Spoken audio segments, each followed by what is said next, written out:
Tu matei? Sunkus koks. Taip, Bet jų vaikai tokie sunkus. Mano tai pirmas buvo sunkus. Mano tai antras, žinai. Realiai tokie sunkus tėvai. Labas, aš esu Laura. Aš esu Monika. Ir čia yra Sunkus tėvai.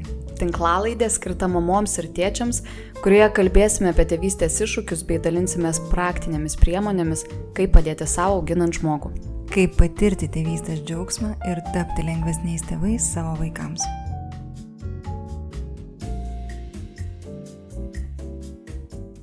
Su šita tinklalaidė norisi ne tik mamas paliesti, aišku, mes abi dvi mamos daug kalbėsim iš tų mamiškų perspektyvų, bet gal kada pavyks ir tėtį kokį prisikviesti. Labai įdomu, kaip jie jaučiasi tame visame, ką mes išgyvenam.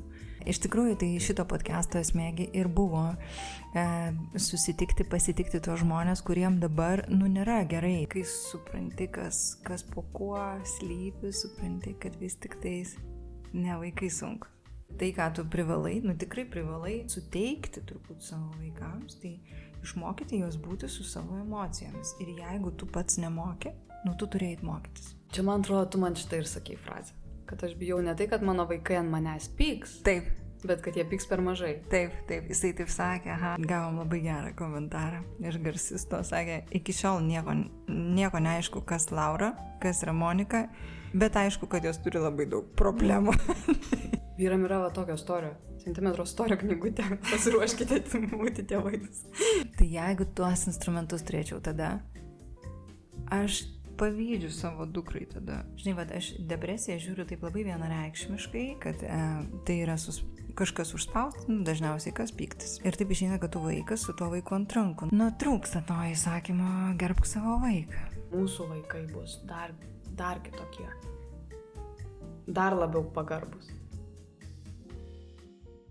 Tai jaudinės?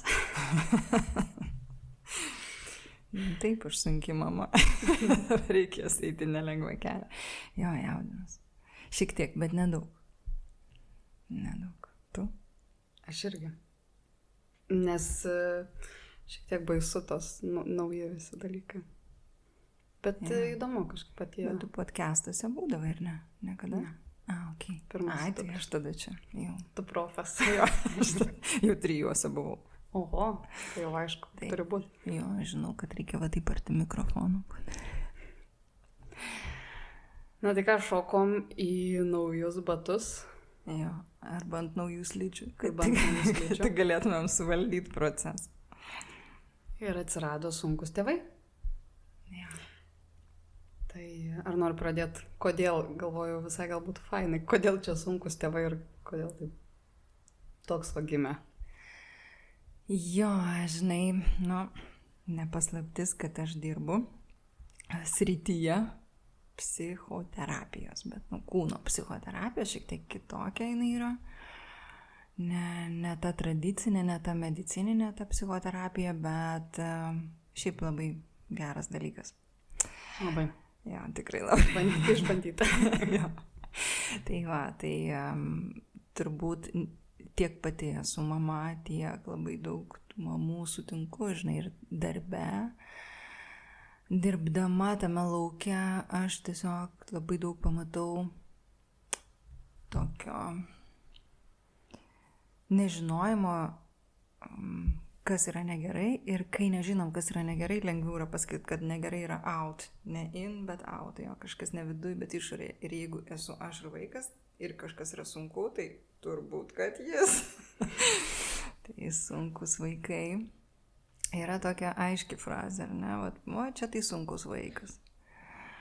Bet kai keliauja jau tokia kelią gilesnį apie save, apie kitą, tada kai supranti, kas po kuo slypi, supranti, kad vis tik tais ne vaikai sunku. O tėvai. Jo. Tėvai. Aš pas tave prisijungiau prieš, dabar jau galvoju, tuoj bus 1,5 metų. Tas mūsų santykis toks keliom pusėm, bet labai džiaugiuosi, kad taip yra. Tai vienas iš tokių pirminių tai buvo kaip psichoterapeutės tavo ir mano kaip klientės. Kūno psichoterapeutės. Kas man buvo labai nauja, nes terapija psichoterapiją lankau kokius, taip in and out 9 metus, dabar jau paskaičiau visai taip nemažai. Bet labai buvo sunku atrasti tą savo žmogų, gal net sakyčiau psichoterapijos sritį, nes jau yra begalė. Ir kai atėjau į kūno psichoterapiją, mano vaikui buvo metai, ir tada pamačiau, kad visi tie klausimai, kurie buvo anksčiau, dar prieš gimstant vaikui, tos didieji tokie mano klausimai, kurie mane labiausiai neramino, tai buvo labai greit išsprendžiami kūno psichoterapijai. Ir, bet čia, aišku, aš tau pasakoju, ne naujiena čia tikriausiai, bet... bet daliniesi. Taip, tai naujiena gal kažkam bus, nes ta kūno psichoterapija iš tikrųjų dar labai mažai populiarumo turi Lietuvoje kaip rūšis, ne? Jo, jinai visiškai nauja čia pas mus, bet, kaip visiškai, jau vis tiek keli metai yra, kokie gal apie 6, aš taip galvočiau. Kas Lietuvoje pradėjo, ne? Ta kūno psichoterapija. Jo, sunku pasakyti iš tikrųjų, kiek jau ten buvo, kai aš pradėjau mokytis, kiek jau ten buvo dirbančių, vis viena mes čia tokie, Lietuva dar nepriima jos pilnai, nėra akredituotų programų mokymo, tai viskas tokiam lygmenį, ale šamanai, tai taip ir atrodo, kad šamanai, bet iš tikrųjų tai pasauliniam lygmenį, tai kūno psichoterapija jau visai neblogai išsikovojusi savo vietą, kadangi labai paveiku yra įtraukti kūno perspektyvą. Viena yra kalbėtis tik tais viršutinė dalimi ir kas kita, kai tu gali gauti tiek informacijos, kuri yra apačioje, ten apačioje klodai. Ir jeigu tu turi, pabaigiu čia, jeigu tu turi klausimą kažkokį, dėl ko man taip yra, tai tikslesnį atsakymą žino kūnas. Ir taip pat visi resursai kūne, tai būtų visai kvaila nepasinaudoti tuo, ką turim. Ir tas, kad patirt gali dalykus visai iš kitos perspektyvos. Kaip man buvo didžiausias atradimas, kaip man jau, kur tikrai jau, kai vaikas gimė tą pačią akimirką patapau tą sunkimą, manęs jau buvau sunkus žmogus iki vaikui gimstant. Galva, nėštuminis laikotarpis buvo toks, kur pakilimas visame kame buvo taip gera ir taip smagu ir ramu. Bet kai vaikas gimė, tada atsirado visi tie, labai viskas suaštrėjo. Ir labiausiai suaštrėjo tai tos, kaip čia pavadint, vaikystės traumos, šiaip traumos įgytos per gyvenimą, kurios man trukdė tapti tą lengvesnę mamą. Tas meilės kažkoks nebuvimas, neturėjimas, iš savo artimos aplinkos kažkoks trūkumas ir panašiai, kad čia tikriausiai mes visi to turim kažkokias dalis. Jo, kažkokias turim. Čia irgi kita tema, kaip ir kalbėjom kažkada, kodėl mes tokie visi sužeisti esam. Bet prie ko vedu, kad kūno psichoterapijai tą meilę, kad ir mamišką meilę aš susikūriau pati savo. Kad tu gali ją patirti kaip patyrimą.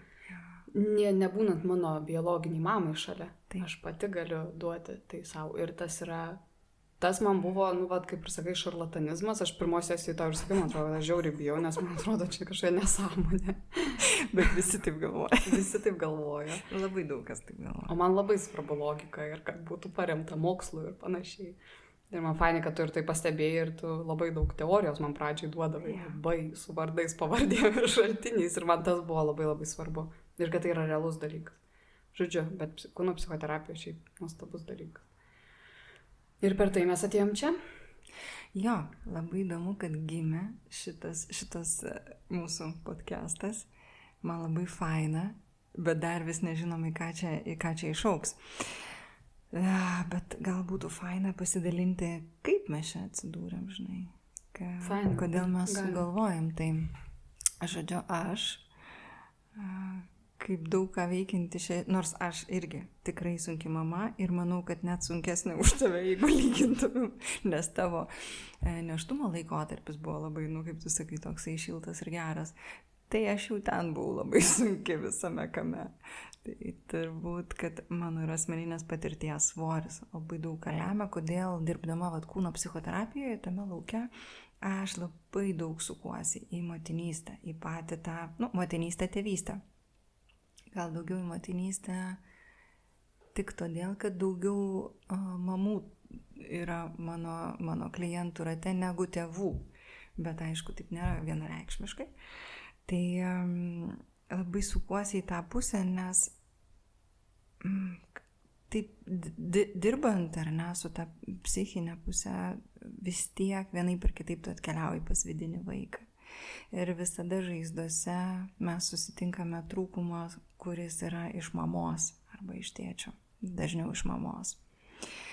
Ir tada turi labai aišku matymą, ko trūksta bendrai, ko galėtų būti daugiau, kaip galima tą integruoti, kaip iš tikrųjų. Nes jeigu man labai trūksta mamos meilės, man labai sunku duoti mamos meilę savo vaikui. Noras yra begalinis tikrai, nes kai mums kažko trūksta, mes norim labai daug duoti. Bet norėti ir galėti tai skirtingi dalykai, nepaisant to, kad dar įsijungia tie mygtukai, kuriuos, kaip tu atsakai, ar ne, kai gauni vaiką ir visi mygtukėliai pasispaudžia. Tai va, aš norėjau sukurti grupę mamytėms ir kurį laiką prokrastinavau apie metus laiko. Tai atsiprašau visų, kam esu prisižadėjus, kad jau greitai bus.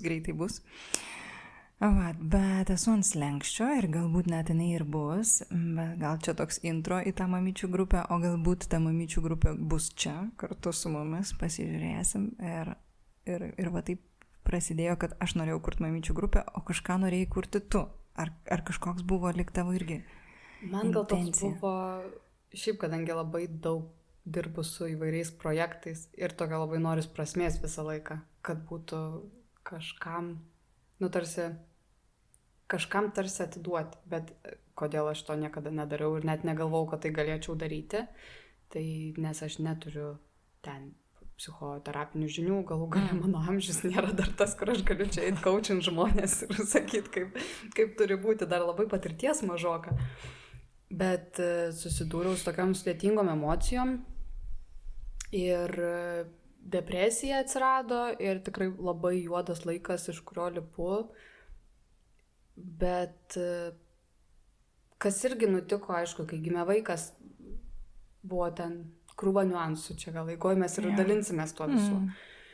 Kas vyko ir kaip aš irgi ėjau per savo tą kelią ir vis dar einu, tai pagrindinės dalykas tai buvo iš to trūkumo, iš to palaikymo trūkumo, iš to ir vienišumas ir tos daugybė problemų, kur girdisi aplinkoje, kad susiduria tėvai su tuo. Čia gal irgi svarbu pabrėžti, kad mes labai su šita tinklalaidė norisi ne tik mamas paliesti, aišku, mes abi dvi mamos, daug kalbėsim iš tų mamiškų perspektyvų, bet gal kada pavyks ir tėtį kokį prisikvies, nes labai įdomu ta kita pusė. Labai įdomu, kaip jie jaučiasi tame visame, ką mes išgyvenam. Ir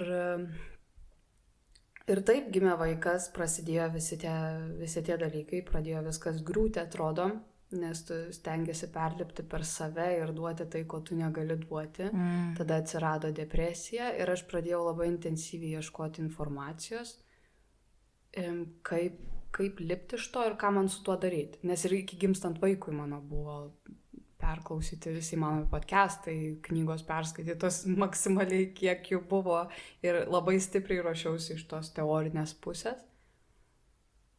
Bet ir žinau, kas yra pogimdyvinė depresija. Bet labai ilgai tai nurašiau nuovargiui ir panašiai, bet kai jau man po truputėlį pradėjo ateidinėti tie momentai, kad, taip nebūna, tai nėra kažkokie normalūs dalykai. Greičiausia tai ir yra ėjimas link depresijos. Tada, aišku, atsiradai tu, atsirado vėl krūva, bet aš nerasdavau tokios vietos, kur galiu išsinešti. Yra fainų podcastų, nuostabių kūrėjų, kurie tiesiog fantastika, tu atsiputi tą akimirką, tu tiesiog išgirsti, kad yra dar tokių kaip tu ir viskas, jo. Ir tas bendrumas atsiranda, viskas gerai, bet man labai trūko realios pagalbos. Jo, kad kažkas, ne tik pakalbėtų, bet kad būtų realu kažką gauti. Vat kaip tu ir sakai, išsinešti, jo. Jo, nes kalbėtų gali iki apsivėmimo, ten visiškai, kur jau ir paprastoji terapija ir kūno psichoterapija man buvo tas pagrindinis skirtumas, kad tu kalbi ir nieks nuo to nesikeičia. Tik tai va, kaip per save perleidai. Paprastoji psichoterapija, kalbi nieks nesikeičia. Jo, kūno vis tiek tu patirtį išsineši. Taip. Patyrimą, trūkstamą patirtį. Būtent tą trūkstamą, kurios tu, atrodo, kaip tu gali gauti. Paprašyti ko nors ten. Kabinkit. Bet kaip įdomu, kad tu paminėjai tokį labai fainą niuansą.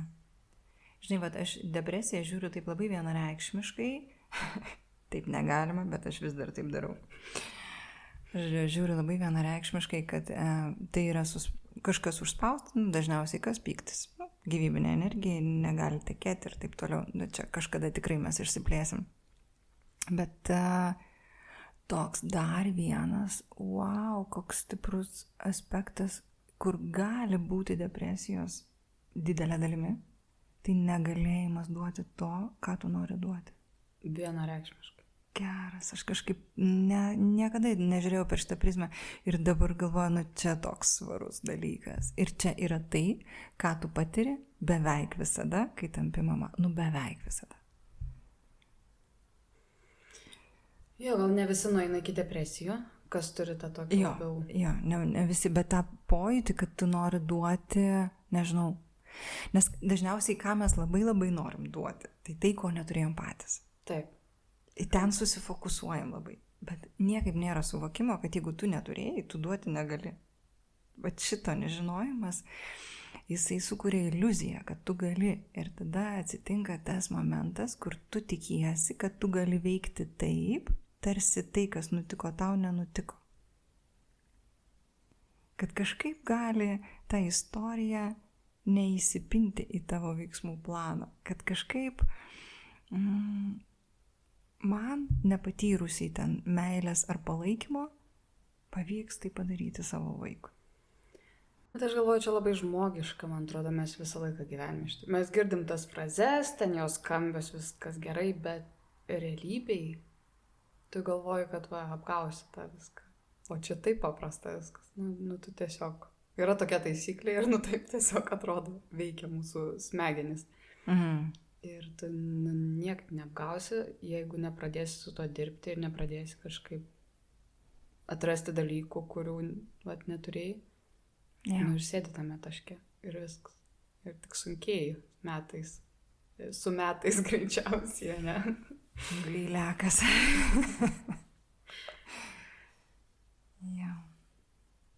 Pasiruošimas tėvystei. Gal galim grįžti šiek tiek į tą prieš gimstant vaikui. Vis tiek, aš jau pas tave atėjau, kai buvo vaikui metai, bet turi ir klienčių, kurios ateina jau besilaukiančios, arba jau dar prieš. Man tai iš karto, žinai, pirmą, apie ką galvoju apie save, aš tokia irgi egocentristė. Galvoju, Dieve, mano pasiruošimas buvo, reik nusipirkti vežimėlį, nes bus labai faina. Eisim į mišką pasivaikščioti. Bet toks visiškai nulinis mano buvo pasiruošimas ir apie tą depresinę būseną, kuri vienareikšmiškai buvo ir įsijungė turbūt tą pačią dieną, kai man atnešė vaiką ir atidavė. Iš po lempų paguldė į mano palatą. Aš manau, kad jinai prasidėjo tada ta depresija, o supratau, kad jinai tada prasidėjo, tai turbūt, nežinau, po 10 metų. Kai jau visai neblogai pasisekė. Žinai, aš pati atėjau kūno psichoterapiją, kai mano vaikui buvo 10. Tai tas 10 metų, tai tokio ganėtinai sudėtingo, intensyvo. Ir jo, apie tą pasiruošimą. Kažką tu norėjai sakyti. Aš greit pasidalinau, kaip ten man buvo. Tai čia irgi labai tema. Galvoju, tai tu turi 10 metų, kai tavo buvo, kai atėjai. Aš atėjau, kai buvo metai. Kiti žmonės ateina dar anksčiau. Ir šiaip nebūtinai kūno psichoterapija. Jo, nebūtinai. Paprastas pasiruošimas tiesiog. Mes su vyru ėjom į... Buvo klausimas dėl gimdymo, ar dalyvauti, ar nedalyvauti. Man toks atrodė savaime suprantama, kaip tu gali nematyti, kaip tavo vaikas į pasaulį ateina. O mano vyras sakė, kad čia yra mano pasirinkimas. Ir kažkaip nuėjom į kursus gimdymo. Ir kartu nuėjom, atsisėdom ir buvo ten labai daug porų. Ir taip smagu buvo. Ir ta lektorė, atsimenu, sako, wow, kaip fainai, kad ateina poros. Buvo ir labai, toks iš tikrųjų buvo gaila tų, kur ateina tik mamos. Nes labai svarbi ir ta vyro rolė, ne tik gimdyme, bet iki gimdymo, per ir po. Ir va tada atsimenu, vyras ir pasakė, aha, aš dabar suprantu, ką aš ten veiksiu. Ir aš suprantu, kad aš tiesiog privalau būti kitaip neįmanoma. Ir aš supratau, ką jis ten veiks. Bet iš kitos pusės literatūra visa rašoma, irgi su vyru kalbėjom moterim. Mamos, kaip turi elgtis, ką turi daryti, jūs mamytės ir panašiai, net kreipiniai visur naudojami. Vyram yra va tokio storio, centimetro storio knygutė, pasiruoškite būti tėvais. Viskas. Čia tai žiauru, čia tai yra tiesiog žiauru, man atrodo. Kad toks lygis. Ja. Ir galbūt mes negalim tada stebėtis, kodėl labai yra dažnas dalykas, kad moteris ten ieško informacijos, o vyram tada yra jau toks, kaip ar tai jinai viską žinos. Nėra. Jo, vyrams nėra, ne? Bet užtat vyrams buvo, aš čia pertrauksiu, bet čia labai vieta bus įkištas toks intarpas.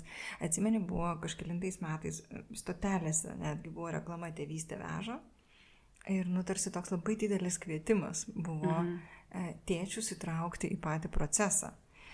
Ir aš labai matau, kad pavyko, realiai pavyko. Man nerealiai faina stebėti, kad tu išeini dabar į miestą ir matai tėčius. Tu matai tėčius su vaikais ir toks rimtai, wow. Tai va šitą padarė, žinai, juos pakvietė, pasakė jiems, kad veža, jie patikėjo, atėjo, bet daugiau nieko nedavė. Jokių įrankių, jokių, kaip tu sakai, kažkokio paruošiamosios kažkokios bazės. Tiesiog, juk tie, kas patikėjo, kad Tėvystė veža ir dabar yra tėčiai ir viską atlieka kaip tėčiai, nebūtinai turėjo tos tėčius. Nebūtinai patyrė, didžioji dalis ne, arba patyrė kažkaip iškreiptai. Tai jie tokia, Tėvystė veža, op ant slidžių, varom. Ir ten, o ką čia reikia daryti? Tai šitas aspektas. Pertraukiau tave. Tai gerai kalbam. Kažkur ėjom su tuo, apie pasirašymą. Bet aišku, kai tu turi norą, kai tu turi tą, aišku, labai poreikį savo viduje, nesvarbu tėtis ar mama, nes taip pat ir mama gali neturėti to poreikio, kaip ir neturi tėvai. Tai jeigu tu turi norą, tu tikrai rasi ir informaciją, ir visokiam kalbom, ir kaip tik nori, ir ten dabargi visko yra. Instagramą gali atsidaryti ir krūva informacijos. Bet įdomu, aišku, ir tas, kodėl to noro nėra. Tiek pas mamas, tiek pas tėčius, kodėl tai neatsiranda, tas galbūt nesuvokimas, kad ką aš noriu savo vaikui ten suteikti ir panašiai, bet čia gal irgi tokia kita didesnė tema, nežinau, kaip tu galvoji, kiek čia galim išsiplėsti, o kitas dalykas, kiek svarbus tas pasiruošimas, apskritai vienareikšmiškai svarbus, bet... Jo, kiek svarbus, tai svarbus, bet koks jis gali būti, žinai, ir koks yra reikalingas kiekvienam. Ar nėra taip, kad, aš čia tik biškį provokuoju, bet ar nėra taip, kad tas per didelis pasiruošimas ir tas tikėjimas, kad tu būsi toks tobulas, kaip ten rašo visose tose knygose. Pasiruošęs būsi, jo, kad tau viskas ten pavyks. Ar tai nėra paskui irgi, kas labai įtaką didelę daro? Kai atsiranda vaikas. Kai tu pamatai, kad toli gražu tau nepavyks. Kad tu nepasiruošiai, kad tu tiek ruošiais ir nepasiruošiai. Nieko neturiu. Šitas žiaurus. Niekas neduoda to praktikos, kur 3 mėnesių bandomasis laikotarpis, kur gali, jeigu nepatiko, grąžinė. Taip, kad negalima grąžinti, tai čia vienas žiauresnių atvejų, kas nutinka tėvam. Tu negali sustoti. Kaip mes su tam šiek tiek apie tai esam kalbėję, kad atsistojant slidžių, žinai, varai, kalnas nesibaigia, sustoti negali, persigalvoti jau ne, greitis didėja, tiesiog kažką gaudai pakeliui, ten nugriuvai, kažkaip turi čiuožti toliau, inercija, žinai, žodžiu. Bet jeigu taip, žinai, jeigu aš taip klausčiau savęs ir iš tos perspektyvos, kiek aš suvokiu per savo prizmę ir per tiek, kiek jau padirbau su tuo viskuo, kas realiai gali padėti, tai santykio su savo vidiniu vaiku sukūrimas. Nes jeigu norėsi sukurti santykį su vidiniu vaiku, tau reikės auginti suaugusiai. Ta, kuris gali megzti ryšį su tuo vidiniu vaiku. Ir tai yra būtent ta dalis, ta asmenybės dalis, kurios prireiks tau tada, kai tau atneš tą vaiką ant rankų padės ir sakys, nu tai gerai, ate tada. Ir tu toks, okei. Štai ir mes. Okei, jeigu yra, žinai, flow, jeigu tau pavyksta, jeigu viskas teka. Bet aš nežinau, aš tikiu, kad yra tokių atvejų, aš nežinau kiek daug, jeigu procentaliai kalbėti, aš neįsivaizduoju, nes aš juk dirbu tik su tais, kam blogai. Tiksliau, kam jau labai blogai, nes kol gerai tai nieks neina. Bet, pamečiau mintį. Gerai čia. Ja, bet va tas aspektas, žinai, kai tu lieki su tuo vaiku ir jeigu tavyje nėra suaugusios dalies, tai tavyje yra vaikiška dalis. Nu, nes kažkokia dalis yra, tuo metu aktyvuojasi. Kuri panikuoja. Taip pat. Ir taip išeina, kad tu vaikas su tuo vaiku ant rankų. Nu, tai taip ir man buvo, aš iš vis nesupratau. Dar ligoniniai supratau, kad čia mano vaikas, bet namuose jau nebebuvo šito žinojimo. Viskas, ten aktyvavosi trauminiai dalykai ir ten kažkas kažkur pasislinko. Gal smegenys į kitą pusę, nežinau, kažkas pasitvarkė savaip mano viduje ir neturėjau jokio aiškaus žinojimo, kas čia vyksta ir kur dabar tą kūdikį dėti ir kodėl jos tėtis atnešė čia savo vaiką, paliko ir išėjo. Žinai, toks buvo, okei. Tai va, tai įsivaizduoju, kad jeigu tai dienai būčiau turėjusi sveiką suaugusią dalį, nors kažkiek paauginta, matomai, kad būtų buvę kardinaliai kitaip. Nes būtų buvę iš kam dar aktyvuotis apart to vaiko vidinio. Aš dar labai noriu, gal galėtum išsiplėsti, nes čia mes kalbam tais terminais, kur jau pas tave, žinai, aš girdžiu labai dažnai. O, kaip vidinis vaikas, ja, sakyk. Vidinis vaikas, tas sveika suaugusiojo dalis. Kaip veikia šitas mechanizmas? Gal gali papasakoti labai paprastai žodžiais iš tavo patirties? Kas būna, jeigu mes pasiliekam tik tai tame vaike? Vidinis vaikas ir kas dar? Ir sveikoji suaugusio dalis. Vidinis vaikas yra pas visus. Labai banali frazė, kur sako, ten reikia jį užsiauginti. Aš irgi ilgą laiką tikėjau, kad jį kažkaip galima užsiauginti, bet jau tada, kai atėjau į kūno psichoterapiją ir tik po kurio laiko supratau, kad augindami, nu tą reparenting vadinamą darydami, ar ne, iš naujo augindami save vaiką, mes užauginame ne vaiką, o suaugusią dalį. Kad tas vaikas neužauga, kad tu bet kada atėjęs jį ten rasi kaip vaiką. Taip nėra, kad jis užauga. Nežinau, galbūt bus kažkas, kas pasakys kitaip, bet manau, kad ne. Ir netgi pasakysiu daugiau, kas kartą atėjęs pas vidinį vaiką, greičiausiai tu rasi sudėtingose patirtyse jį.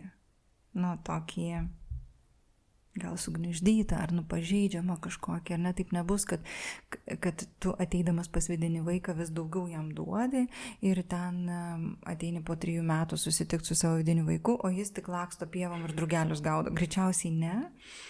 Bet tiesiog tuo metu, kai tu tai darai, tai auga tas, kas tai daro tavyje. Tai va tas sveikoji dalis, nes kai tu susitinki savo vidinį pažeidžiamą vaiką, jis dažniausiai būna apie 5 metus amžiaus. Va toks. Iš to, kiek aš keliauju kūno sąmonę su savo klientais, jeigu paklausiu, va, kai jie susijungia su vaiku, kiek jie metų, kažkur apie 5. Antas visada vidurkis, jo. Kažkur maždaug va tame amžiuje. Tai, bet be abejonės, kad kai mes dirbam kūno psichoterapijoje, tai mes gauname galimybę prisiliesti prie patirčių nuo kūdikystės ir dar anksčiau, ir ta prenatalinė būsena irgi pasiekiama per kūno sąmonę, per protą ne. Nes jeigu aš paklausčiau, ar tu prisimeni save, žinai, kai tau buvo ten 3 mėnesiai, ką tu veikiai, nu tai ne. Bet jeigu per kūną nueisim, taip, jisai žinos, kokia tai patirtis. Ar man ten visko pakako, ar aš tenais neturėjau maisto, ar man buvo per šalta, ar mane matė, ar manęs nematė, koks aš buvau tada. Tai kūno sąmonė įrašo viską į patirtis, nes dar visai neseniai buvo paplitusi pasaulyje turbūt net nuomonė, kad kūdikiai nieko ne tik, kad neatsimena, nes dabar tai dar sakytų neatsimena, bet anksčiau netgi galvodavau, kad nejaučia. Aš esu skaičius kažkur dar. Kas yra iš viso nesuvokiama, nes kai dar labai aiškiai atsimenu tą kūdikį, kuris viską labai puikiai žino, kiek jam reikia valgyti, kada jam reikia valgyti ir kur tu jam nieko nepaaiškinsi. Jis viską, jeigu tu klausai, dabargi ir sako, paskutiniai, va tie šviežiausi mokymai, kad klausyti ir atliepti, o ne bandyti kišti į kažkokius režimus, nors aišku ir to yra.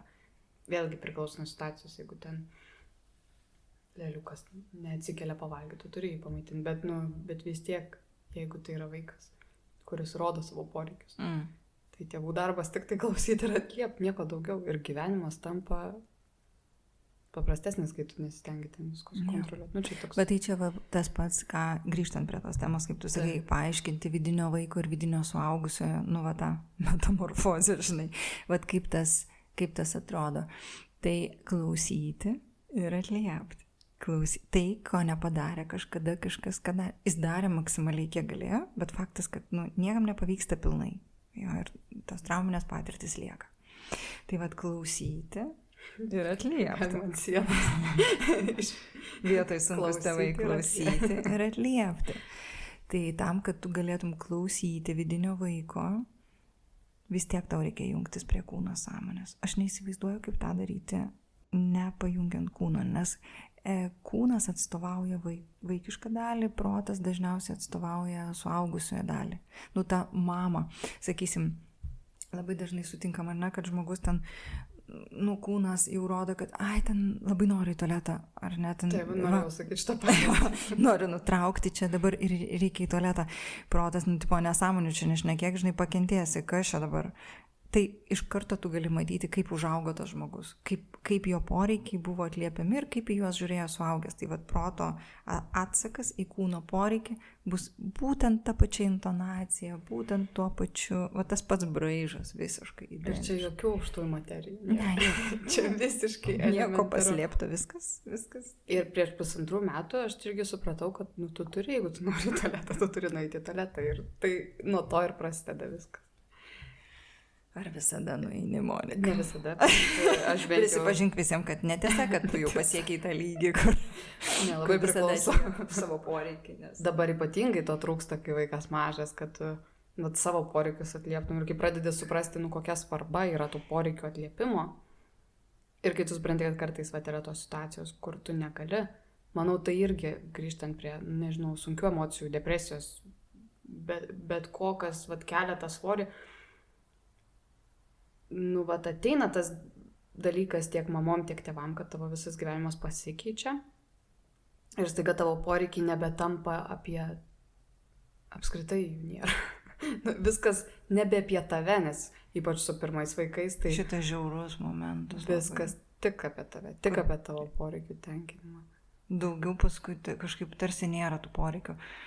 Bet čia toks, žinai, kur visos labai norim, kad jau tie vaikai išmoktų geriausia ten kažko, tai jie to ir išmoksta, nekreipti dėmesio į savo poreikius. Taip, jeigu mes.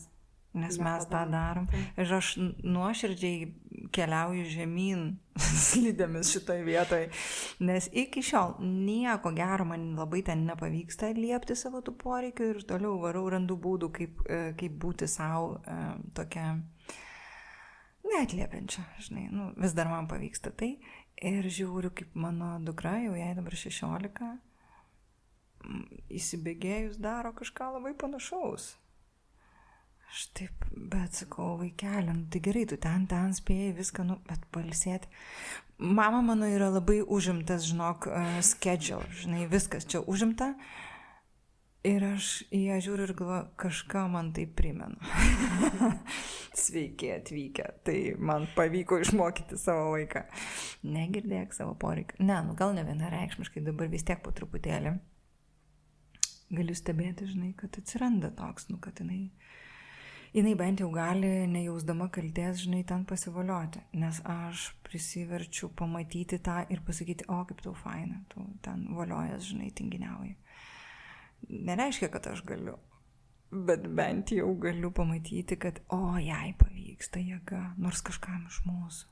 Reiškia, kažko pavyko man neužblokuoti joje. Noro pakaifuoti, žinai, jinai taip darydavo, taip, dar kai mažesnė buvo, jeigu pavalgo, jinai taip, net toks judesys, žinai, kuris man yra aiškus kaip kūno terapeutui, kad, čia toks išsiplėtimo, malonumo, pajudėjimo, tokio išsipildymo kažkoks judesys. Tai kada gali matyti tokius judesius, tam tikras pozas savo vaikuose, tu gali matyti, kiek pavyko, kiek jisai dar gali džiaugtis, nes tu nori, kad jis kaifuotų gyvenime, ne? Dieve brangus, kiek čia informacijos.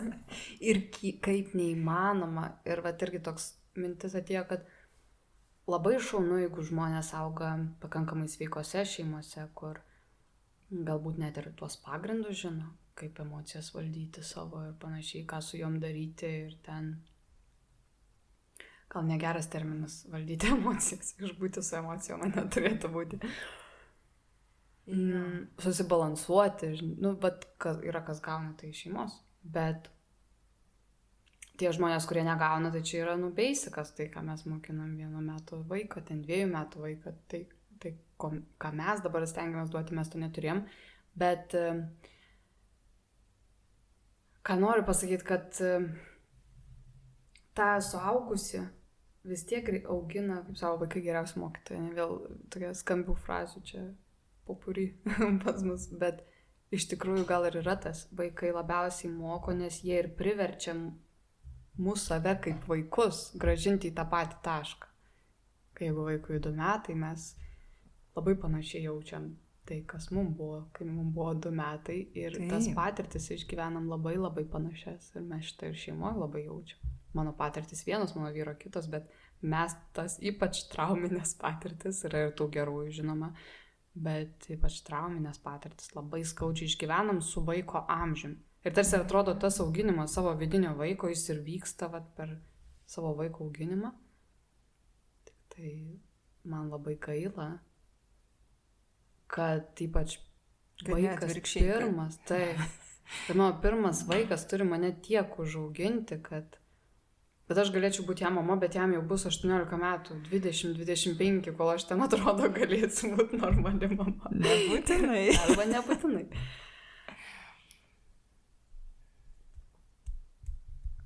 Tokių daug labai... Čia labai tiesa. Bet žinok, šitas labai įdomus momentas. Turiu vieną klientę, kuri keliauja taip.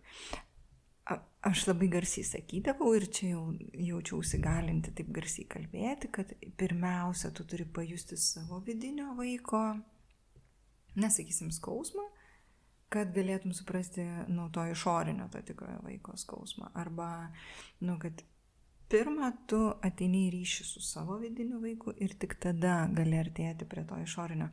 Toks, tikrai nieko vienareikšmiškai nėra. Tai dabar stebiu, kaip jinai keliauja atvirkščiai, kaip jai pavyksta pamatyti savo vaikę, tą vidinį vaiką ir atstovėti jį išoriškai ir tai darydama, jinai atstovi savo vidinį ir man toks kaip keista, pas mane viskas atvirkščiai, kol nepradėjau atstovėti vidinio, aš net nemačiau, kas vyksta išoriai. Man buvo normalu, kad mano šeima ten gali kažkur negerbti, ten, dar ten kažkokių dalykų, ar ne, dabar nieks neateina į galvą, bet kad kažkoks psichologinis smurtas, arba ta pati pasyvi agresija, čia atrodė man norma. Ir kol tai yra norma mano viduje, tai tol tai yra norma ir toje išorėje. Ir čia ateinu į tą tašką, kur aš visada pasisakau, kad trūksta, kai yra 10 Dievo įsakymų ir trūksta 1. Arba ten kažkas pripainiota. Bet su Dievu visą laiką aiškinuosi aš. Tai ir čia pasisakysiu, kad jau taip minam tą gazą. Trūksta to įsakymo gerbk savo vaiką. Jeigu jis būtų, tai labai daug kas būtų visiškai kitaip ir galėtumėm visus kitus iš principo nuimti. Galėtumėm, jeigu tik šitas būtų, tai tada visi kiti ten viskas savaime gautųsi. Nes jeigu būtų pagarba vaikui nuo pat pradžios, nuo pat atėjimo jo atsiradimo, nežinau, ar pilve, ar žemė jau, tai būtų pagarba jo poreikiams, būtų pagarba jo jausmams, emocijoms, jam kaip žmogui, viskas, volia. Niekaip nesigautų, kad tu jį gerbėjai, jis tavęs ne, užaugo ir jam reikia perskaityti Bibliją, kad pradėti tave gerbti. Nu, labą dieną, taip nebūtų. Tai nereikėtų įsakymo gerbk savo tėvą ir motiną, nežudyk, ten nepaleistvauk, viso šito nereikėtų. Tai... Bet iš tiesų logikos tai yra. Pirmą kartą girdžiu šitą frazę, bet... Gal būtų paprasčiau, trumpesnis biški kelias. Nu taip, čia labai tokia sunki tema, va, ta pagarba vaikui, nes jeigu vėlgi užaugus, kad ir aš užaugus tokioje aplinkoje, kur buvo labai daug nepagarbos. Ir aš atsinešiau tai ir į santykį, kur yra labai daug nepagarbos mano antrai pusiai. Nes aš savęs absoliučiai nulis pagarbos savo. Tada tu negerbi savo antros pusės ir tada atsiranda tas vaikas ir tu tiesiog, nu kaip, iš kur tada ateis ta pagarba. Ir čia tas užsisukęs ratas, bet aš taip džiaugiuosi, kad mūsų kartoj, kad mes jau galim tai pastebėti šeimoje šitus dalykus, jau su vyru apie tai galim kalbėti. Jau tai nėra kažkoks kosmosas ir aukštosios materijos. Mes jau galim atsiprašyti savo vaiko, jeigu mes pasielgiam negerai. Ir aš labai tikiuosi, kad tai yra tiesiog pagrindas kažkoks vat, tos kartos mūsų, kurie jau domisi ir nori. Ir ieško tų atsakymų, kad jau mūsų vaikai bus dar kitokie. Dar labiau pagarbus. Ir galbūt iš tikrųjų tas pasaulis ir šviesės. Tiesiog, nu čia taip, mano optimistas kalba. gal po truputėlį ir šviesės, nes mes atėjom iš labai sudėtingų aplinkų. Yeah. Net ir tie dalykai, kur aš patyriau iš savo tėvų ir tie negeri dalykai, kuriuos aš patyriau iš savo tėvų, aš žiūriu, kaip su jais tėvai elgėsi ir aš suprantu, kad jie padarė nuostabią pažangą. Tai nekeičia fakto, kad aš esu traumuota kiek įmanoma, bet jie jau padarė didžiulę pažangą. Taip, aš lygiai tą patį matau. Aš galvoju, wow, kiek jie pavarė, bet aišku, traumų tai vagonas. Nepanaikina, taip. Ja, vagonas. Ir mes paliksim, ir šitas man irgi labai sunku, kaip dar sakyčiau, tai jaunai mamai, kur mano vaikas dar labai mažas, suprasti, kad aš vis tiek paliksiu tame vaike dalykus, kurių nenoriu palikti. Ir tu nepabėgs nuo to. Bet svarbu, kaip irgi su tavim kalbėjom, prisimti atsakomybę už tai, kad tu... Bet tu gali tikėti, kad jam pavyks susitvarkyti su iškilusiais jam sunkumais. Čia kaip aš kasiau plytas iš savo sodo kiemo, kur buvo man toks geras transformacinis procesas ir man atrodė, kad tai yra didžiulė mano gėda, reikia visas pašalinti. Nors ne aš jas ten palikau, bet buvo aiškiai labai parodyta manęs pačios, kaip ten viskas mano viduje vyksta ir kaip reikia viską iškasti ir patraukti ir kad viskas būtų tobula. Ir mačiau, kad jėgų nebėra, plytų dar ten žemėje randu, noriu sudinti augalus, žinai, ten plytą. Ir buvo momentas toks fainas, kai aš pasidaviau. Tai buvo didžioji transformacija, kai aš palikau tos plytgalius tenais, nes nebegalėjau jų ištraukti. Ir galvoju, tikrai tas augalas apaugs šaknim, apeis aplink tą plytą. Ir viskas, okei, ir jos ten yra dabar. Tai galvoju, kaip, ta didžiulė dovana. Mes, kai šnekėjomės, nebeprisimenu su kuo. Labai gaila, kad negaliu paminėti vardą, nes nebeprisimenu su kuo. Aurelija Anan, va. Mes šnekėjomės ir jos tokia yra gera frazė, kad didžiausia dovana yra tada, kai tu tiki, kad kitas žmogus susitvarkys su iškilusiais jam sunkumais. Ir tas neatėmimas iš jo teisės tvarkytis. Ja. O leidimas. Čia irgi labai plati tema. Labai plati. Mes taip sukamės ratu aplink tą, kad tu ruoškis kiek tu nori. Bet iš esmės tas netikėtumo faktorius tėvystėje, jis yra labai labai stiprus. Ir tu gali būti pasiruošęs, perskaitęs visas knygas, tu gali terapiją vaikščioti nemažai metų. gali turėti stiprų partnerį šalia, kuris tave atjaučia, palaiko ir panašiai. Bet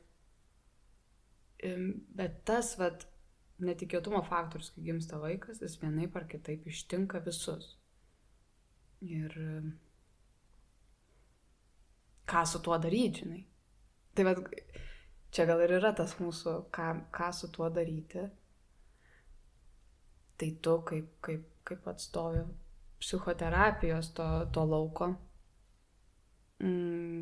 turi žinių nemažai, aišku, ir patirties ir visko. Aš tiesiog einu per sunkią būseną, kur irgi turiu tikslą, kad nors pereiti, tai suprantu, kad tai netrumpas bus procesas. Galvoju, labai svarbu su šitu projektu, aš neįsivaizduoju, kaip mums pavyks tai padaryti, bet kad tu turi tas žinias, o aš turiu tą patirtį. Ir aš turiu patirtį. Ir tu turi, taip, žinoma, ir tu turi ten didžiulę, skaudžią ir gilę tokią. Gilę. Tamsią. Grįžtam skalbti, turėjom pauzę, labai fainą pauzę. Gerai, kad pasidarėm, nes būtumėm nugribavusi. Sakėm, taip, užsisunkinom, taip, viskas. Ja, ir gavom labai gerą komentarą iš garsisto. Sakė, iki šiol nieko neaišku, kas Laura, kas yra Monika, bet aišku, kad jos turi labai daug problemų. Tai grįžtam į eterį skalbti savo skalbinių problemų savo. Tai gerai, gal tada pradedam nuo to, kas yra Monika. Pradedam šitą. Įdomu, kirpsimą problema savyje. Ai, gali būti. Čia kalba psichoterapeutė. Vienareikšmiškai taip. Tiesiog mama. Ir kur man labai labai svarbu, kad būčiau kasdieną tiesiog geresnė mama. Ir iš tikrųjų... Labai... Varai nevilti kitas mamos perfekcionizmu. Taip, aš esu labai perfekcionistė ir žinau, kad tai nėra gerai. Bet kitas dalykas, kad tikrai man labai svarbu dalintis, dėl to, kad žinau, krūva žmonių eina per tą patį. Ir labai labai norisi, nes man buvo taip, kad aš neradau informacijos ir labai žmonėms sunku dalintis, ypač kai yra sunkioj būsenai. Nes, kaip ir pajautėm šiandien, tas pats įrašas, ta visa tinklalaidė tokia sunki gaunasi. Jo, tema tokia. Tema nelengva, bet tuo pačiu labai norisi lengvėti. Ir kartais tiesiog yra neįmanoma ir tu turi būti toks sunkus ir tu supranti, kad žmonės... O įsivaizduoji kaip vaikams? Mes tokios... Ten ragas, pareini namo tokia iš karto, hop, tokia perfect mami, žinai, tampi, iš karto viskas skalbinius tik lankstai, jau ten viską, aš grindis ten siurdu, greičiau vaikelį ten tą padaro, o vargiai, Dieve brangus, košmaras. Ir... Kokių mamų reikia vaikams? Davai, kokių? Man tai atrodo, kad mano tas toks tobulas mamos paveikslas, tai mylinti, priimanti ir visiškai, tokia... Žiūrėk, dabar aš subalansavimas, dabar tu man terapija. Aš dabar tau metu tokią provokaciją. Taip. Skelbinį. Davai.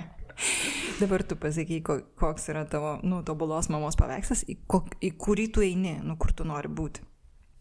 Ir dabar, jeigu aš paklausiu, o ko reikia tavo vaikui? Kokios mamos tavyje jam reikia? Dabar apie jį gal, ne apie koks tavo tobulas. Jeigu ko jam reikia? Priimančios. Jaučiu, gal tas yra. Kad tokios mamos, kuri geba atlaikyti. Va šitą. Jam reikia, kad tu atlaikytum. Ok. Fainai. Ir tikriausiai ta meilė. Yra tas dalykas, ta tokia besalginė meilė ir tas žinojimas, greičiausiai tai pasirodys vėliau, bet kad bet kokiom sąlygom, bet kokioj situacijoj, tai yra nekintamas dalykas. Ta mama, jinai yra, kol jinai gyva, jinai bus. Ir jinai ten stovės. Jinai atstovės ir jinai bus užnugaris. Okay. Tai čia yra man tas, kur ir aš pati jaučiu tą trūkumą ir tuo pačiu vaikui tą duoti, man atrodo. Ok. Gerai, dabar mano eilė pasiskalbti šitą vietą. Tai, dar nepasakėm, kas aš, biškį pasakėm, kad aš Laura Kuznecova, kūno psichoterapijos specialistė, šioje srityje apie 6 gal metus dabar, kūno terapija ilgėliau ir viską, ką veikiu ten, grupės turiu, asmeninės sesijas vedu. Visiška darboholikė ir perfekcionistė irgi, bet sveikstanti. Va, ir jeigu mes grįžtumėm prie to, kokia aš noriu būti mama, tai jo, tokia labai liudijančia, labai fair, nežinau kaip sąžininga, ne.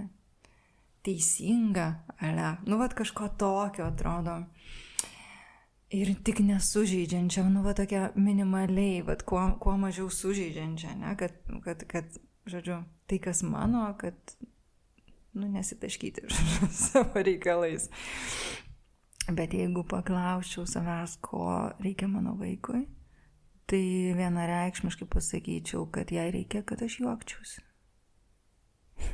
Ir nieko bendra tai neturi su ta mama, kurią aš bandau tapti, nes aš bandau tapti iš to, ko ten man trūko. Bet jeigu aš juokčiausi ir džiaugčiausi gyvenimu, tai manau, kad mano dukrai būtų labai gerai. Ir jinai tikrai ten susitvarkytų su mano tais taškymaisis ir ten, kur aš buvau ten neteisi, bet to svorio, jeigu aš nuimčiau, to rimtumo, to tokio bandymo tapti gerą mamą, nes dabar čia tokia super, tokia gera frazė, kalsiu gerai tokia, tokia labai gera. Žodžiu, kol mes bandom tapti kažkokia, mama, tarkim, ne? Mes nesam savim, nes mes bandom tapti.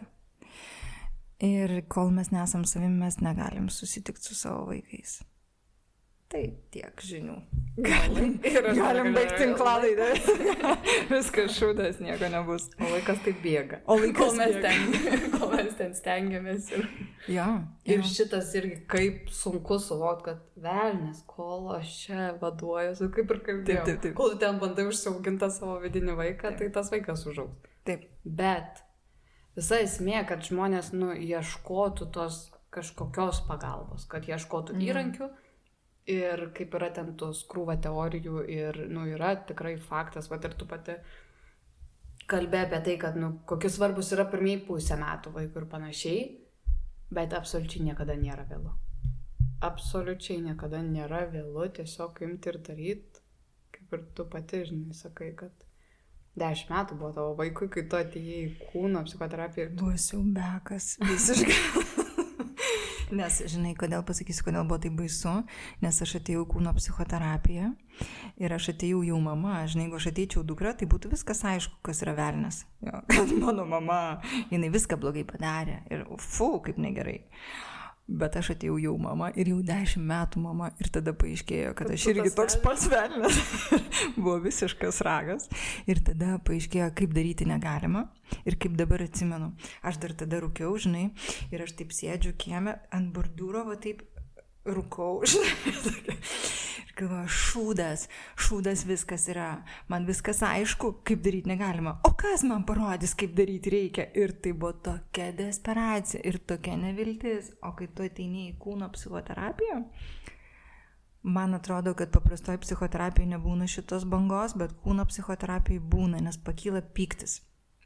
Ir tas pyktis pakyla tokia, tokiu smūgiu, kad jis atrodo, kad nuguldys visą pasaulį. Ir ką tada daryti, kaip apsaugoti tuos, kas šalia, ten jau paskutiniai sąmonės, kažkokie likusios sąmonės dalelytės sako, reikia gelbėti tuos, kas šalia. Žodžiu, iš to pykčio tada pasakiau, dukrai, kad tu dabar važiuoji gyventi pas tėtį. Aš jau paauginau 10 metų. Tai buvo žiaurus momentas. Ir jai be abejonės liko kaip trauma. Bet jeigu žiūrėsiu iš tokios mamos pusės, iš to žmogaus, kas ėjo per tą siaubeką, tai ačiū Dievui, kad tada aš ją atidaviau. Ten keliom savaitėm, aišku, gavosi. Nuskambėjo žiauriai, ten siaubingai buvo. Bet man negėda, nes aš tai žinau, kad gerai padariau. Todėl, kad tas kelias savaitės, tas pyktis taškėsi taip, kad aš būčiau nunešus turbūt visus nekaltus aplinkui esančius. Nežinau, kaip gyvūnai ištvėrė šalia. Tai apsaugojau ją ir tada, matai, be pykčio pokyčio nebus.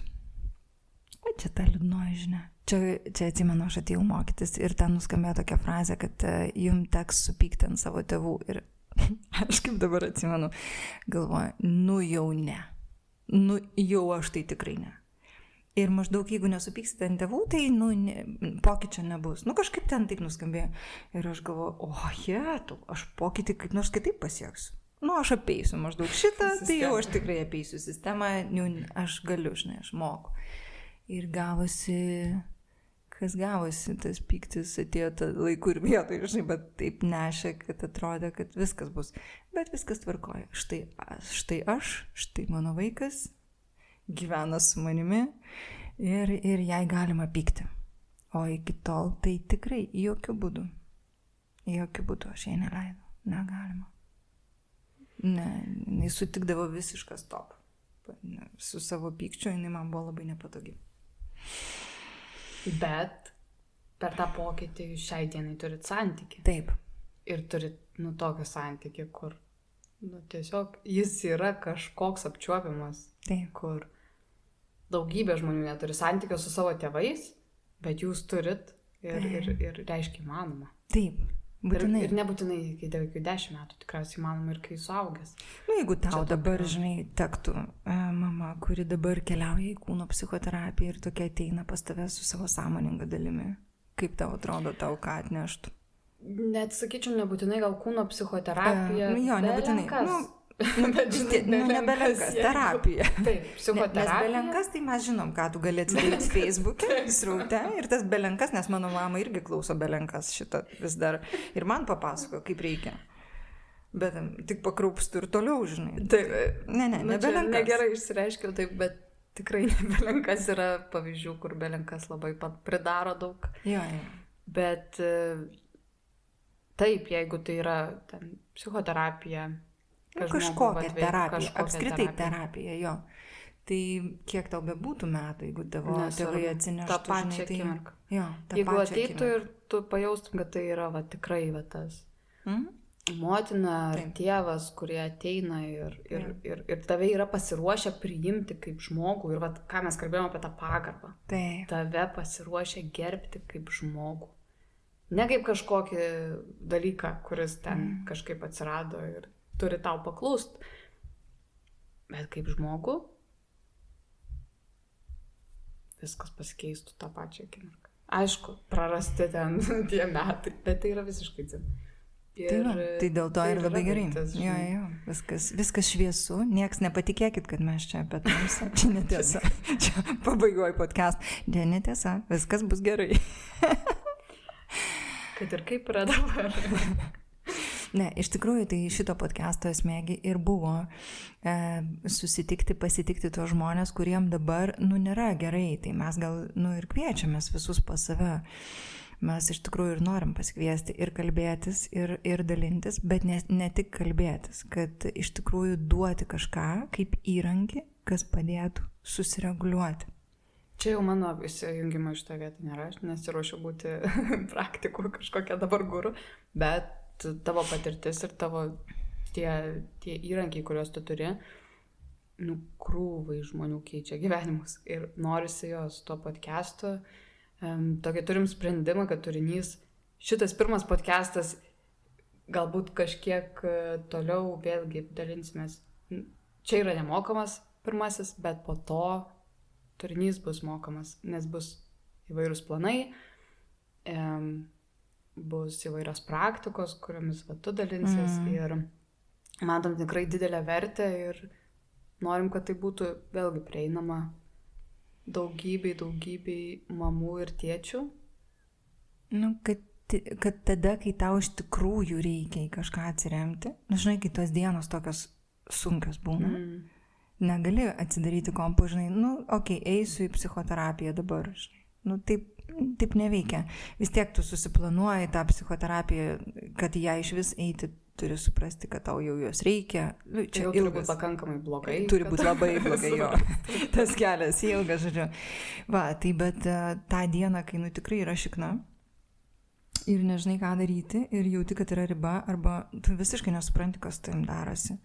Tai jeigu aš tada, kai man buvo taip sunku, būčiau turėjus savo įrankius, kuriuos turiu dabar, arba tas savo meditacija, žinai, nu, meditacija čia taip gerai skamba, nu, taip gan banaliai, nes iš tikrųjų tai daugiau somatinė kelionė, aš gal labiau linkčiau taip vadinti, nes meditacija mes suprantam daugiau kaip toks išėjimas iš kūno, žinai, ir pasitraukimas nuo kažko, tai čia įsijunk YouTube ir ten, visas mintis, ten pamedituosi, žodžiu, paskraidysi, tai mums reikia nepasitraukti nuo to, kas su mumis vyksta, o išmokti kažką su to daryti. Jo, ir va tas somatinis būdas, somatinis tai nuo žodžio kūniškas, ar ne, soma yra kūnas, patyriminis, tai tas somatinis būdas iš tikrųjų yra įrankis. Ir kai aš savo, sakysim, liūdnoji istorija, ar ne, tai tikrai mano gyvenime buvo jau daug visokių vaistų pagalbos ir psichikos gydymo, žinai, ir visaip kaip.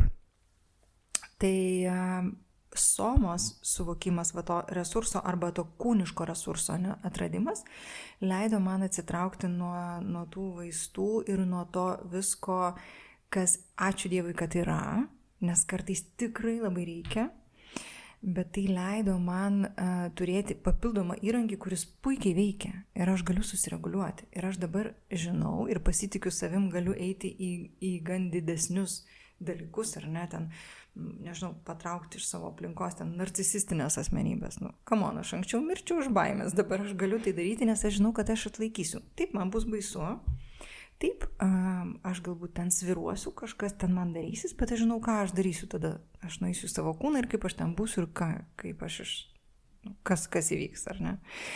Tai jeigu aš tuos instrumentus turėčiau tada, kai aš buvau jauna mama.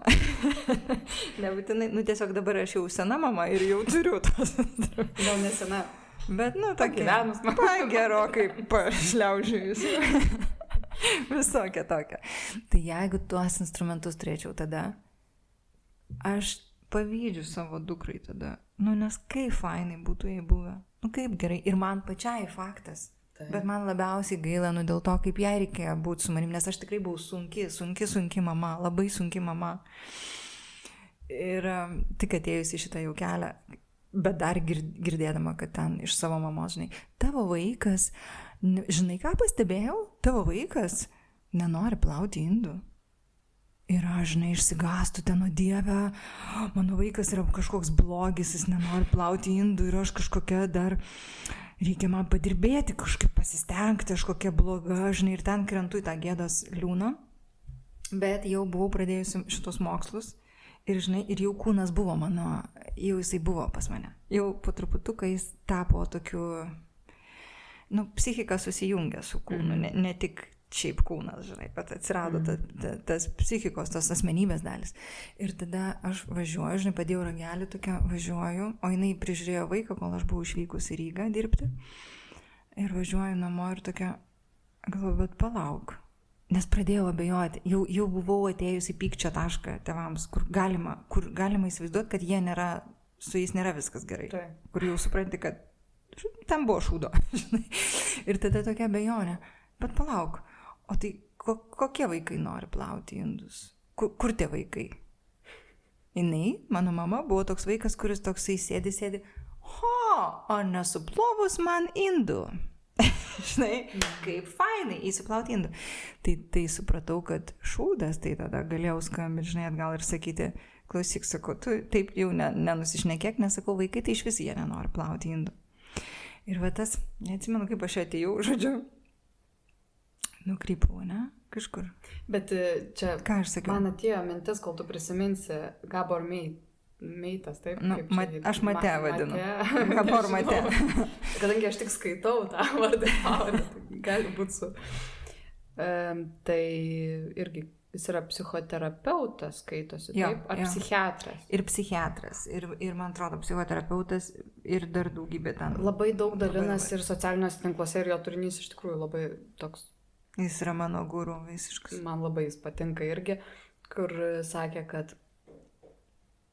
čia man atrodo, tu man šitą ir sakei frazę, kad aš bijau ne tai, kad mano vaikai ant manęs pyks, taip, bet kad jie pyks per mažai. Taip, jisai taip sakė, aš dalinausi, nes man labai šitą frazę, į kurią aš atsiremiu tada, kai bijau pykti, ant savo tėvų, arba tada, kai bijau, kad mano vaikas ant manęs ten supyks dėl kažko. Ir tada prisimenu šitą ir visada darau daugiau vietos šitam. Nes čia bet labai toks esminis dalykas, kad kai ateini, kaip sakai, kūno psichoterapija, tai tau leidžia pykti ant tavo tėvų, ir tada pradėjai galvoti, vargšai tie mūsų tėvai. Ir tada toks jautiesi kaip ir, aš čia dabar toks truputėlį kaip šūdo gabalas, nes čia ir taškai tą savo pyktį kairę dešinę.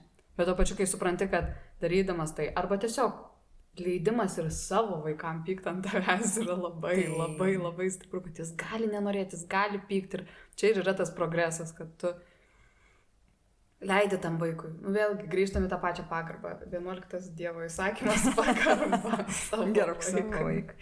Bet tai, ką tu privalai, tikrai privalai, aš net nežinau, ar kitas žodis čia gali būti panaudotas. Privalai suteikti turbūt savo vaikams, tai išmokyti juos būti su savo emocijomis. Ir jeigu tu pats nemoki, tu turėjai mokytis. Čia žinai kas, čia kaip kelių eismo taisyklės. Dabar sakysim, oi ne, tai tegul važinėja, jeigu nemoka, ir kas čia tokio, niekogi tokio, tegul važiuoja, kaip gaunas, ne.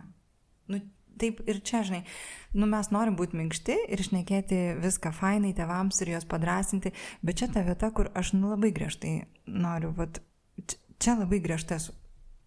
Sau nežinau, kiek griežtai. Kitiems gerai pavyks. Čia tavo darbas. Privalai tu mokėti būti su savo emocijomis. Jeigu tu nemoki, tu negalėsi to išmokti savo vaikų.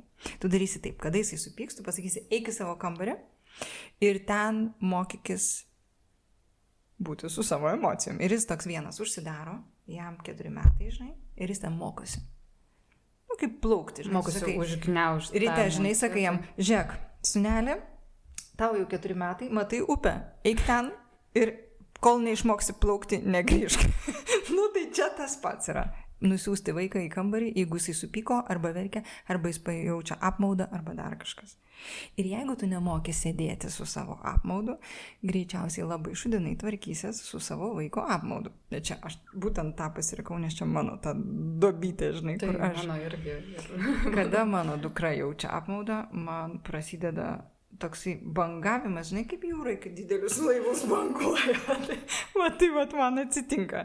Būna visiškos šakės. Ir aš tik tais jau tiek metų gerokai padirbus, to, žinai, už kažkokio vidinio tokio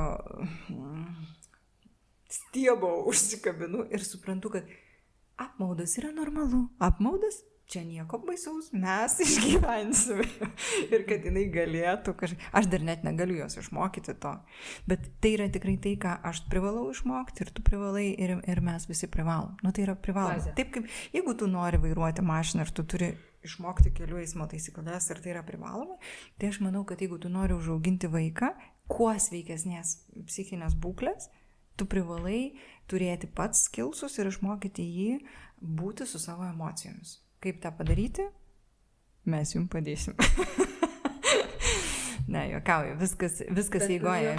Taip, mes nežinom, kur tai išsirutulios. Šiai dienai, kaip čia sėdim dabar, kur čia ta diena. Bet vienareikšmiškai tai yra kūnas.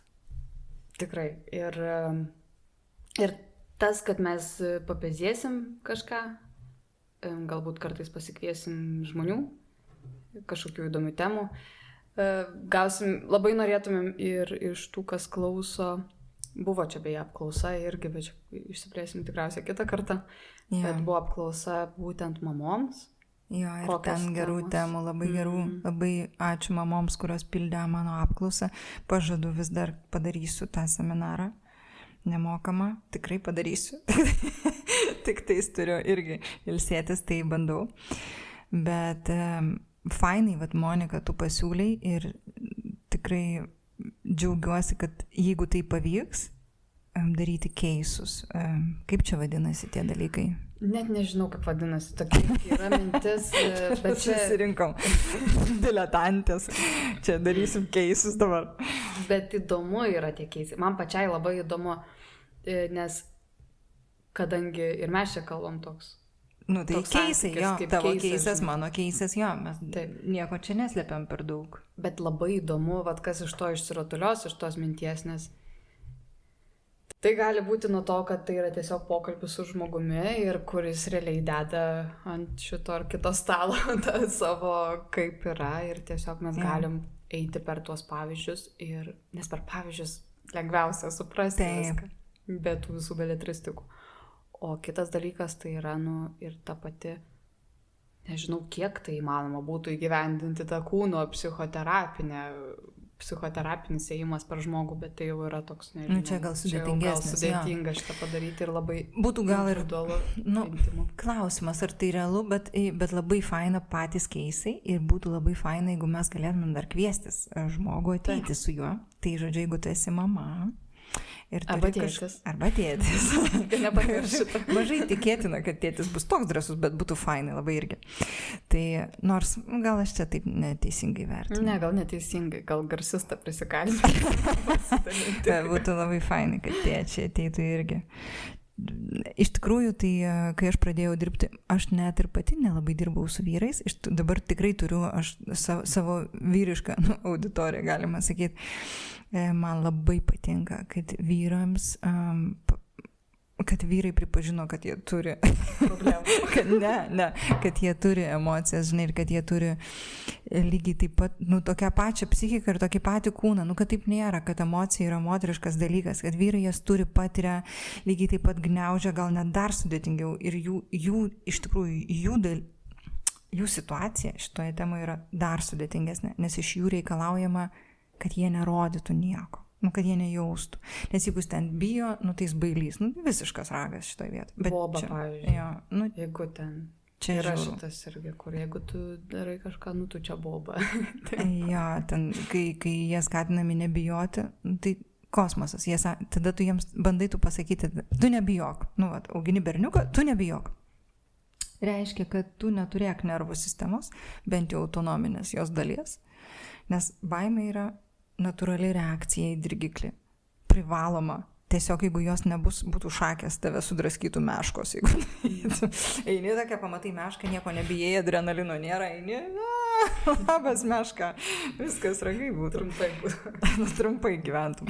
Tai, visiškos pievos tikėtis, žinai, kad jie kažko nejaus ir jie kažkokiu būdu turi išlaviruoti šitame pasaulyje. Žvėriškai sunku. Žvėriškai. Čia katastrofa. Tai labai būtų įdomu išgirsti. Tai jeigu tu esi tėtis, ateik. Jeigu tu esi mama, ateik.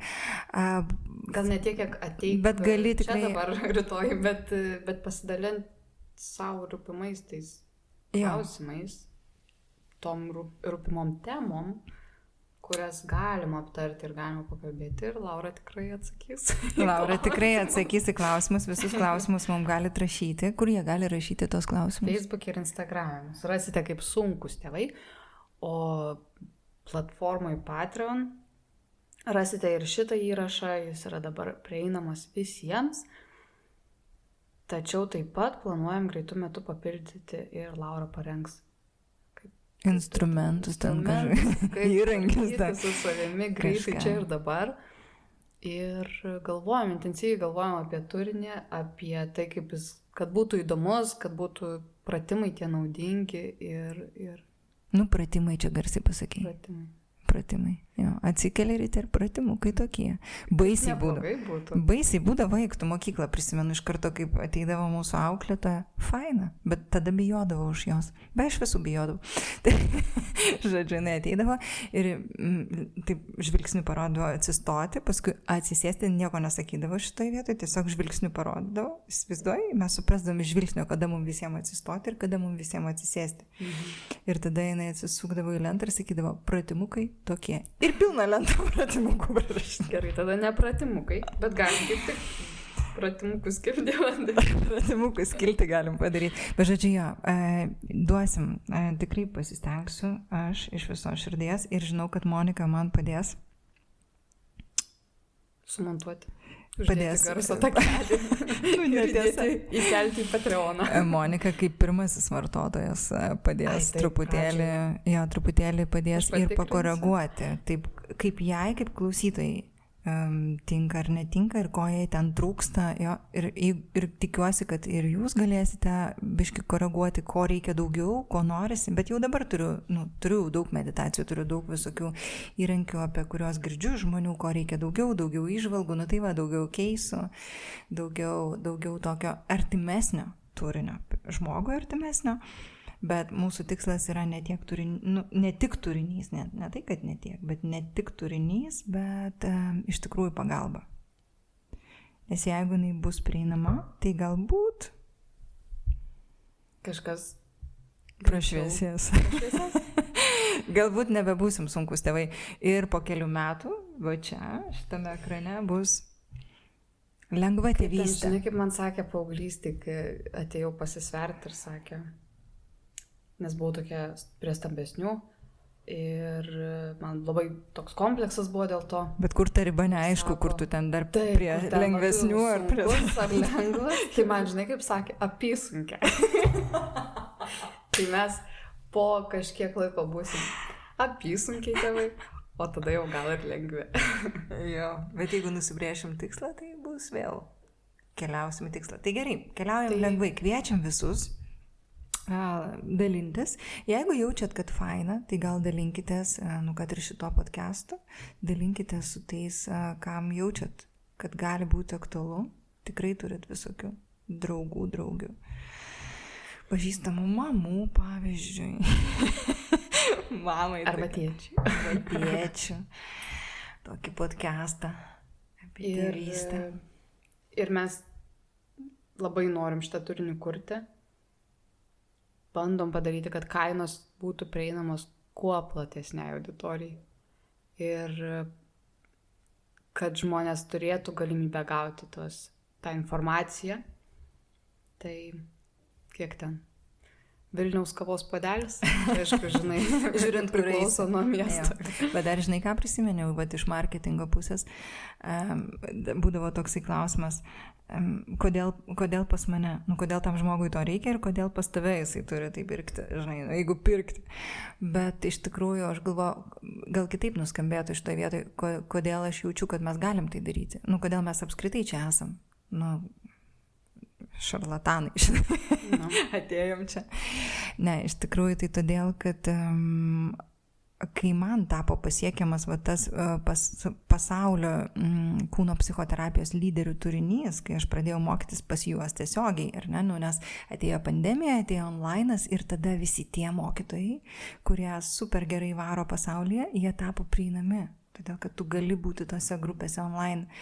Ir kai aš pradėjau mokytis taip, tas turinys jisai man tiesiog buvo toks, atrodo, žinai, taip smegenys, ir išsprogo, toks mind blowing.